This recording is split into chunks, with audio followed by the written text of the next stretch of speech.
تبلیغی اکابرین کے اصلی چہرے کے موضوع پر اس سلسلے کا 5واں حصہ میں خالصتاً اللہ تعالیٰ کی رضا کی خاطر آپ کی خدمت میں پیش کر رہا ہوں۔ اگر میں جھوٹ کہہ رہا ہوں، غلط بیانی سے کام لے رہا ہوں اور تبلیغی اکابرین واقعتاً اللہ تعالیٰ کے ولی ہیں، یہ نبوی محنت کر رہے ہیں، تو اس بات پر کسی کو پریشان ہونے کی ضرورت نہیں ہے۔ کل قیامت کے دن ہم سب نے اللہ کے حضور پیش ہونا ہے، وہاں پر اللہ تعالیٰ کی عدالت لگے گی، اور میں اور یہ تبلیغی اکابرین آپ کے سامنے اللہ تعالیٰ کی عدالت میں پیش ہوں گے۔ پھر ہمارے درمیان مقدمہ چلے گا، اور اگر میں نے جھوٹ سے کام لیا ہوگا تو اس کی مجھے سزا ملے گی، اور اگر میں نے سچ کہا ہو، میں نے خلوص سے کام لیا ہو، اور میں نے تبلیغی اکابرین کے چہرے ویسے دکھائے ہیں جس طرح ان کے چہرے ہیں، تو پھر اس کار خیر پر اللہ تعالیٰ کی طرف سے مجھے اجر عظیم ملے گا۔ میرے بھائیوں، کل کی ویڈیو میں نے آپ سے کہا تھا کہ تبلیغی جماعت کے ٹوٹنے میں کس کا ہاتھ تھا؟ بیرونی ہاتھ بھی تھے یا اندر کے ہاتھ تھے؟ تو میں یہ بتاتا ہوں کہ تبلیغی جماعت کے ٹوٹنے میں بیرونی ہاتھ بھی ہیں۔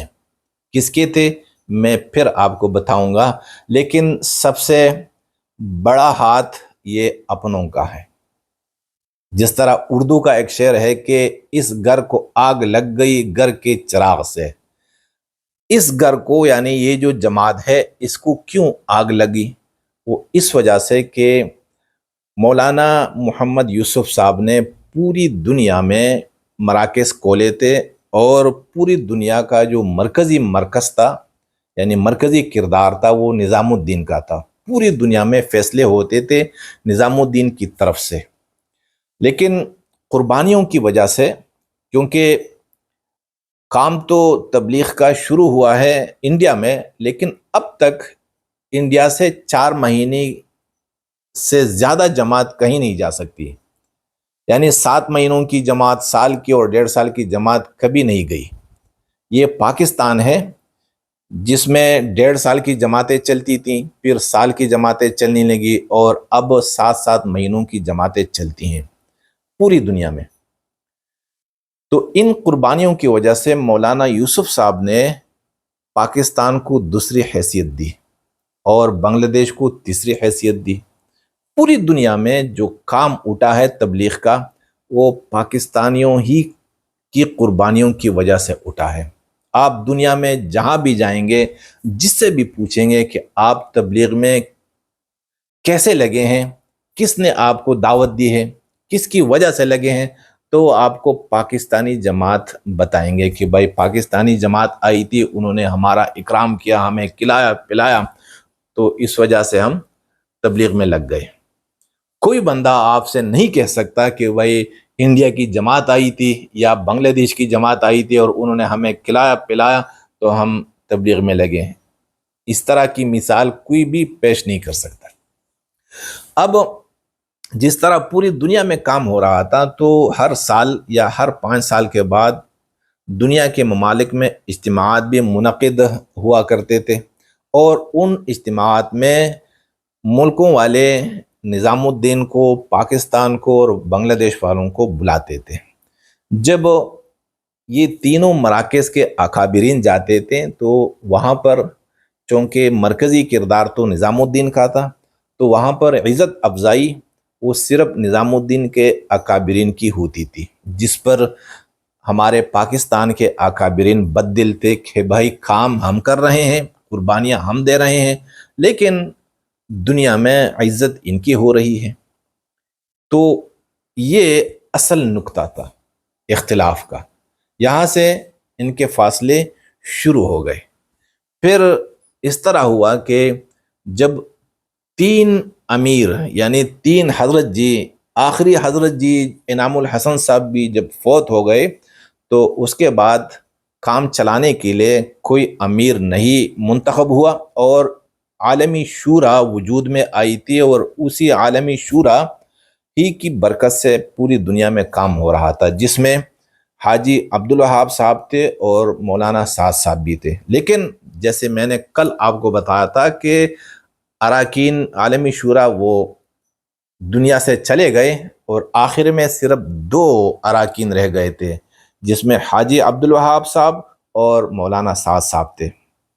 حاجی عبدالوہاب صاحب بھی عمر رسیدہ تھے، انہوں نے بھی جانا تھا اگر وہ چلے جاتے تو پھر شورا یعنی عالمی شورا کے جو رکن ہوتے تو وہ صرف مولانا سعد ہوتے اور فیصلہ پھر انہوں نے کرنا ہوتا۔ یہی خطرہ تھا کہ ہمارے رائیون کے اکابرین انہوں نے پہلے سے سازش کی کہ بھائی ہم نے کسی کو امیر نہیں بنانا، کیونکہ جب کوئی امیر بنے گا تو پھر پوری جماعت میں صرف اس کی چلے گی۔ وہ جس سے کہیں گے کہ بھائی آپ مرکز میں آئیں، آپ ممبر پر بیٹھ جائیں، آپ قافلے میں شامل ہو جائیں، تو وہ اس کو حصہ ملے گا، اور اگر وہ کہیں کہ بھائی اس کو مرکز سے بھگا دو تو مرکز نہیں آ سکتا۔ یعنی بادشاہت وہ قائم نہیں ہونے دیتے تھے، اور شورا کیونکہ بادشاہت میں صرف بادشاہ کی چلتی ہیں، تو اسی طرح تبلیغی جماعت میں اگر مرکزی امیر یعنی کوئی حضرت جی بن جاتا تو پھر انہی کی چلتی، اور یہی بات یہ تبلیغی اکابرین کے حق میں نہیں تھی۔ چنانچہ انہوں نے ہاتھ پاؤں مارنا شروع کر دیں کہ کس طرح ہم مولانا سعد کو منظر سے ہٹائیں گے، یہاں تک کہ مولانا سعد صاحب طبیعت کے بڑے سخت ہیں، اور انہوں نے نظام الدین مرکز میں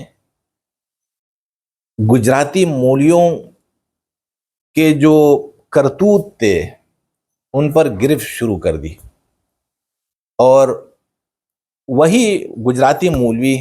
وہ خوفزدہ ہو گئے کہ بھائی اگر مولانا سعد امیر بنیں گے تو پھر ہماری خیر نہیں ہوگی، کیونکہ مولانا سعد ان کو بتاتے تھے کہ بھائی تم لوگ جب دنیا میں جاتے ہو تمہاری عزت افزائی ہوتی ہے، لوگ تمہیں نذرانے اور ہدیے پیش کرتے ہیں، مگر تم نظام الدین کو کچھ بھی نہیں دیتے، اور تمہاری جو عزت افزائی ہو رہی ہے وہ صرف نظام الدین کی برکت سے ہوتی ہے۔ یہ جو گجراتی مولوی تھے انہیں جو کچھ بھی ملتا تھا اس میں سے یہ نظام الدین کو کچھ بھی نہیں دیتے تھے اور سب کچھ اپنے گھر میں بیچتے تھے۔ اسی بات پر مولانا سعد صاحب ان سے خفا تھے، تو یہ گجراتی مولوی اور ہمارے رائیون کے جو ابھی قابضین ہیں یہ آپس میں ملے، اور انہوں نے 2015 کے اجتماع سے پہلے یہ مشورہ کیا تھا کہ ہم نے مولانا سعد کو نہیں آنے دینا ہے۔ مولانا سعد صاحب جب آ گئے رائیون کے اجتماع میں تو انہوں نے مشورے سے پہلے مشورہ کیا تھا، اور اس میں یہی فیصلہ ہوا تھا کہ بھائی تبلیغی جماعت میں کوئی امیر نہیں ہوگا، ایک عالمی شورا ہوگی، اور چونکہ عالمی شورا کے اراکین صرف 2 رہ گئے ہیں تو اب اس میں اضافہ بھی ہونا چاہیے، اور کون کون سے ہونے چاہیے، تو وہ نام بھی انہوں نے اپنی طرف سے دے دیے، جس پر مولانا سعد صاحب غصہ ہو گئے، یہاں تک کہ جھگڑی کی نوبت پیش آئی، اور مولانا سعد صاحب سمجھ گئے کہ اگر میں ان کی بات ابھی نہ مانوں اور یہاں پر فیصلہ کروں کہ بھائی نہیں شورا نہیں چلے گی بلکہ امیر بنے گا کوئی، تو یہ مجھے مار دیں گے، رائیون ہی میں یہ مجھے مار دیں گے۔ تو اسی خطرے کو بھانپتے ہوئے انہوں نے فیصلہ ملتوی کر دیا اور کہا کہ یہ جو فیصلہ ہے کہ امیر بنے گا یا شورا کام کرے گی، تو یہ فیصلہ ٹونگی کے اجتماع میں ہوگا۔ ٹونگی کا اجتماع جب 10-12 دنوں کے بعد آیا تو وہاں پر جو رائیون کے اکابرین ہیں اور گجراتی مولوی ہیں انہوں نے کیا سازش کی مولانا سعد کے خلاف؟ انہوں نے یہ کیا کہ ٹونگی کے اجتماع میں مولانا سعد اور حاجی عبدالوہاب چونکہ یہ دونوں عالمی شورا کے ارکان تھے، انہوں نے جانا ہی تھا اور ان کی حاضری لازمی تھی، مگر ہمارے جو رائے کے اکابرین ہیں انہوں نے حاجی عبد الوہاب کو روک دیا اور ٹونگی کے اجتماع میں نہیں جانے دیا، اور لوگوں سے کہا کہ حاجی عبد الوہاب کی طبیعت خراب ہوئی ہے اور ڈاکٹر انہیں سفر کرنے کی اجازت نہیں دیتے، مگر ایسی کوئی بات نہیں تھی۔ حاجی عبد الوہاب صاحب صحت مند تھے اور جانا بھی چاہتے تھے، مگر انہوں نے سازش کے طور پر جانے نہیں دیا۔ اب دو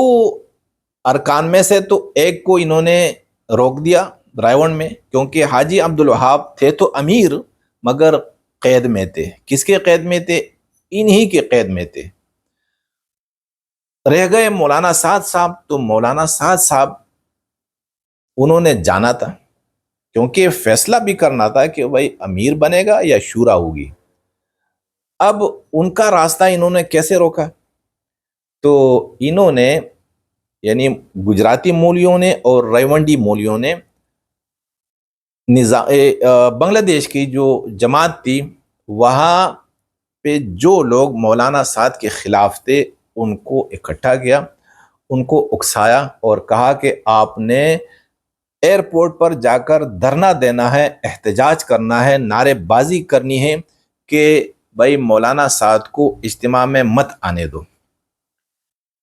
تبلیغ والے کبھی بھی اس طرح نہیں کرتے، نہ کسی کے خلاف نعرے کرتے ہیں، نہ سڑکوں پہ آتے ہیں، نہ گلیوں پہ آتے ہیں، نہ دھرنا دیتے ہیں، نہ جلسہ اور نہ جلوس، یہ کام ان کا ہے ہی نہیں۔ مگر ان ظالموں نے اس روایت کا بھی خیال نہیں رکھا اور جا کر جو شرارتی لوگ تھے ان کو ایئرپورٹ کے سامنے جمع کر دیا اور انہوں نے نعرہ بازی شروع کی اور کہا کہ بھائی اگر مولانا سعد اجتماع میں آ گئے تو ہم توڑ پھوڑ کر لیں گے اور ہم خون بہائیں گے۔ چنانچہ بنگلہ دیش کے وزیر داخلہ وہ مولانا سعد صاحب سے ملے اور انہیں ان کی منت کی اور معذرت کی کہ بھائی آپ اس سال اس اجتماع میں مت آئیے۔ مولانا سعد صاحب راضی ہو گئے اور انہیں پتہ چل گیا کہ میرا جانا ابھی مناسب نہیں ہے، اگر میں جاؤں گا تو خون بہے گا، تو وہ انڈیا واپس چلے گئے۔ جب انڈیا واپس گئے تو مولانا سعد بھی نہیں گئے اس مشورے میں اور حاجی عبد الوہاب بھی نہیں گئے۔ اب فیصلہ انہوں نے کرنا تھا اور انہوں نے وہی فیصلہ کیا جو مولانا سعد کو منظور نہیں تھا، جو بھائی وہاب کو منظور نہیں تھا۔ اور فیصلہ کیا تھا کہ بھائی کوئی امیر نہیں بنے گا۔ وہی پر ٹونگی کا جو اجتماع تھا نے اس کے بعد انہوں نے یہ فیصلہ کیا کہ دنیا میں جو تبلیغی جماعت کا کام ہوگا وہ عالمی شورا کی نگرانی میں ہوگا اور پوری دنیا میں کوئی امیر نہیں ہوگا بلکہ عالمی شورا ہوگی۔ اور اس میں کون کون سے ہیں؟ تو اس میں انہوں نے پاکستان، بنگلہ دیش اور انڈیا سے بھی لوگ لے، اور اس میں حاجی عبد الوہاب کا نام تو پہلے سے تھا اور اس میں مولانا سعد بھی تھے، لیکن انہوں نے مولانا سعد کو تو ڈال دیا اسی شورا میں، مگر آخر میں ان کو اس شورا سے بھی بے دخل کرنا تھا۔ تو یہی نکتہ تھا کہ یہاں پر جماعت وہ دو حصوں میں تقسیم ہو گئی، اور جب انہوں نے مراکز میں خطوط بھیجے پوری دنیا کے مراکز میں، تو زیادہ تر مراکز وہ ان خطوط کے پڑھنے پر وہ دھوکے میں آئے، ان کے دھوکے میں آئے اور انہوں نے ساتھ دیا عالمی شورا کا۔ صرف دنیا میں دو مراکز تھے، ایک ملیشیا کا سری پیتالنگ اور ایک نائجیریا ہے، الجیریا ہے، افریقہ کا ایک ملک ہے۔ صرف دو مراکز وہ مولانا سعد کے حق میں رہ گئے، باقی پوری دنیا میں جماعت دو حصوں میں تقسیم ہو گئی، جماعت تقسیم یعنی ٹوٹ گئی، اور وہ جماعت جس نے پوری امت کو متحد کرنا تھا وہ آپس میں بھی